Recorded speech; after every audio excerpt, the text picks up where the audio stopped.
Lorsque tu réalises que les chars sur lesquels te poursuivent tes ennemis sont télécommandés par ton Dieu, alors comme Moïse, tu traverses tranquillement la mer Rouge sans craindre l'armée de Pharaon qui vient derrière, car tu sais qu'à un certain moment, les roues de leurs chars vont lâcher.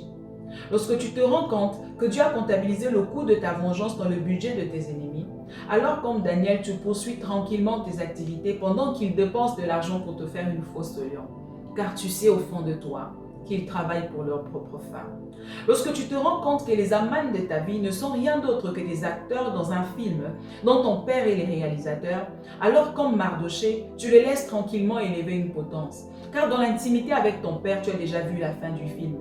Tu sais qui finira sur cette potence. Oui, pour toi, c'est du déjà vu.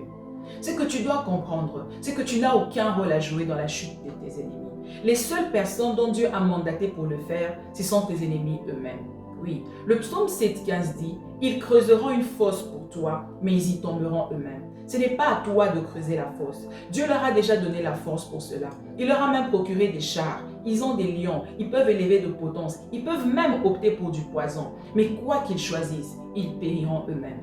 Tu dois comprendre que tant que tu marches en communion avec Dieu, tous les ennemis que tu auras à rencontrer et quelles que soient les armes que tu verras dans leurs mains, il n'y en a pas une seule qui pourrait t'anéantir. Le seul ennemi capable de te détruire n'est pas en face de toi, mais c'est toi, c'est ta chair. La seule arme capable d'anéantir ta vie ici sur terre jusque dans l'éternité ne se trouve nulle part ailleurs que dans ton propre cœur. Et c'est le péché, l'incrédulité, la jalousie, la convoitise, les envies, l'amour de l'argent, les addictions, l'impudicité, l'adultère. Car bien aimé, ce ne sont pas les chars des pharaons qui ont empêché Moïse d'entrer à Canaan, c'est son incrédulité. De même, il n'y a pas dans la main de l'ennemi une arme qui pourrait t'empêcher d'entrer dans la nouvelle Jérusalem qui arrive, si ce n'est tes propres vices. Oui, les Hébreux qui sont morts dans les déserts n'ont pas été tués par les Égyptiens, encore moins les Cananéens. C'est leur propre incrédulité, c'est leur idolâtrie.